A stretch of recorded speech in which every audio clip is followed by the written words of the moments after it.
আসসালামু আলাইকুম আমার প্রিয় ফেসবুক ভাই ও বোনেরা, আজ আপনাদেরকে যে জিনিসটা দেখাবো, দেখেন একটা মাটির ঘোড়া ছিল।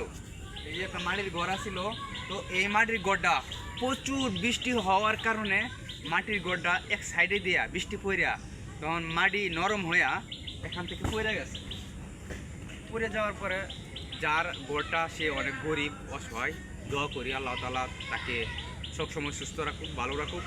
তো দুঃখজনক একটাই, এই ঘরের মানুষ থাকে, তো ঘরটা কিন্তু এখন ভাঙ্গা, টিন দেয়া ডাইকে রাখছে ঘরটা।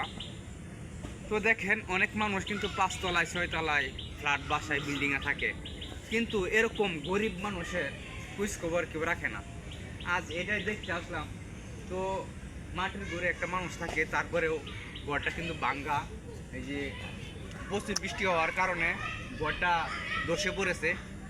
তো এখন কি করা যায় চিন্তা ভাবনা করতেছি, চেষ্টা করব যে কোনো কিছু হেল্প করার জন্য। যদি হেল্প করা লাগে, মাটি আয়না দেওয়া লাগে, আবার নতুন করে এটা আবার তুলতেছে, নতুন করে মাটি তুলতেছে, নতুন করে আবার তুলতেছে। যদি মাটি আয়না দেওয়া লাগে অবশ্যই মাটি আয়না দিব, সাহায্য করব যতটুকু লাগে, সমস্যা নাই। তারপরে আরও যদি কোনো সমস্যা হয় আমরা জানবো, ওই মহিলার কাছ থেকে যদি কোনো সমস্যা হয় জানবো, চেষ্টা করব যাতে তাকে বিপদ থেকে উদ্ধার হতে পারে এরকম। আচ্ছা ঠিক আছে, আজ এই পর্যন্তই, আজকে রাখি। ধন্যবাদ জানাই সবাইকে।